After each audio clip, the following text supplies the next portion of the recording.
you've you've spent a long time, 18 years in this industry, and I'm sure you have an envious record of knowing the consumer, right? Multi-generational consumers would have come through. Give us a perspective of what you experienced from an investor point of view, and what kind of an investor are you seeing now? So a journey of sorts probably would help us. So I think it's a very interesting. I mean, this is the investor behavior keeps changing. The needs keep changing.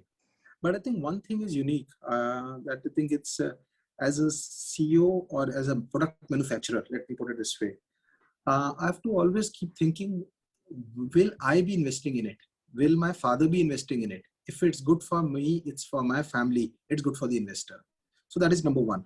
I think if you do that smell check, it's very easy. It's not very difficult because you cannot go and check up what 10 million investors in a country like India. In a country like India, people will always tend to save for generations. So what happened, and why I'm trying to touch this is, you'll rarely see any parent who will be saying, I want to go and spend all my money, man, I don't want to save for my next generation or future. I mean, no matter things we say will change, but it doesn't happen. And why I say that is the biggest, that's the biggest thing that you have to evaluate. People who are saving for the next generation, they want basically, they're not looking for superlative returns. They're not looking for the crypto country or the Bitcoins and all this stuff. What they want is very simple products, which they can understand, which are easy to explain. And the biggest thing is, I think they have the visibility that I think they're liquid, it will be available when they need it. So for me, I think so. One thing that has been universal across, and especially for a common man, has been they're never looking for something extraordinary. I think the way we try to position it, this fund has given 87% return, this fund has given this. So I think I still remember there was once an advertisement, a full page advertisement given by an asset management company which said 100% of our funds have beaten the benchmark. And the next day, my father called up from Chandigarh and asked me this question, Sundeep, what is benchmark? And I explained him, the benchmark means every fund is supposed to have this. And his logic was, I have two options, either to keep money in the bank deposit, bank, or mutual fund. So if you were to ever say that market is down 10%, I am down 8%, you have beaten the benchmark, that is not what I want. For me, benchmark is FD would have given you 6%, is 6 plus. So the human psyche, I think, is a very different thing you have to understand. So that's why I think, to put it very simply, the key thing lies in this industry is to keep the products as simple as possible. And in financial sector, many times it is fashionable to complicate things to justify your existence. Everyone complicates simple things. So I think the best thing is how do you keep it as simple as possible. So I think there are many times for a lot of these, our own internally, product communication, when we try to do within the company, we try to ask some of team members, how will your 10-year child see this? Can it understand? How will a 15-year teenager see it? Because I think it's very easy to talk of R2, Sharpe ratio, this ratio, which half the people after 20 years in industry don't understand, and you expect a common man to understand that. So I think how to keep it simple is the key. But again, one thing I think over the years I've seen is people will always be looking for consistent returns. Number one, people look for liquidity. And when I say liquidity, I'm not saying people will not invest for a long time, but the comfort that I can withdraw the money, I think it is available when I need it. So even the loads are not a constraint to that, but I can withdraw when I want. That is critical. And there will be 5-10% of the people who will be always looking at exotic products, these flavors. But majority of the people, I think they do not know this. I mean, it's an inherent demand for wealth creation.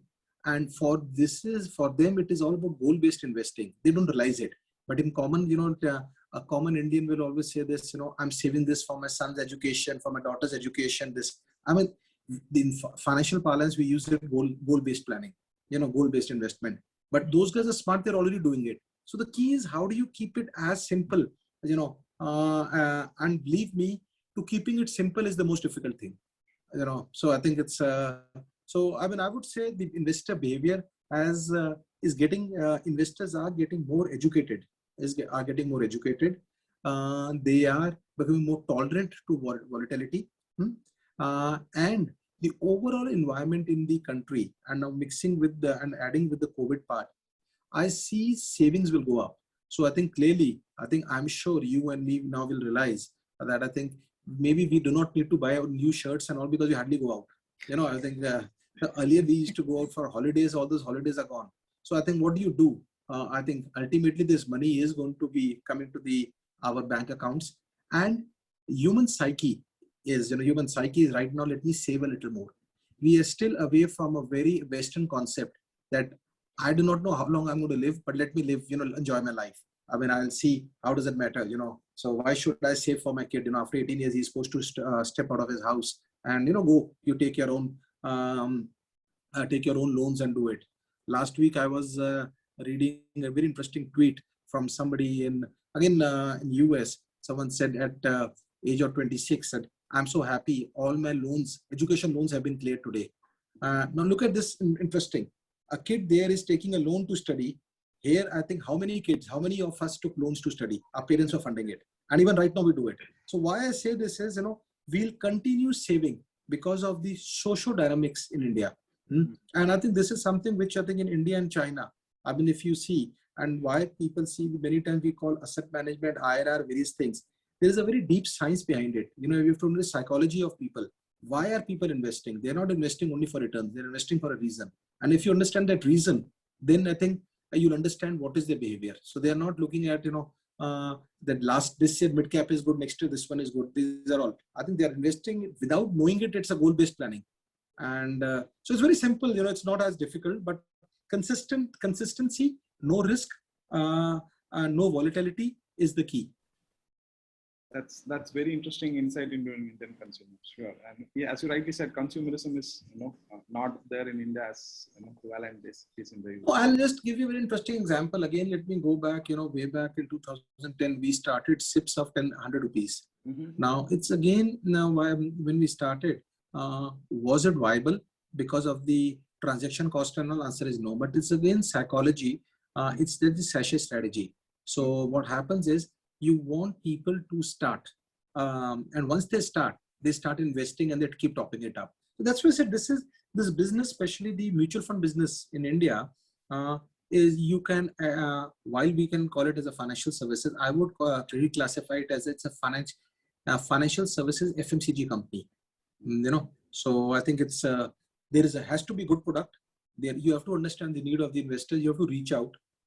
And ultimately it's about execution. If it was so simple that I think it was only returns, and I always take this example, ever since the private sector banks have come to India. So let's go back, when I think in early 90s, ICICI and others came, SBI Bank has always given 1 or 2% return lower than all private sector banks.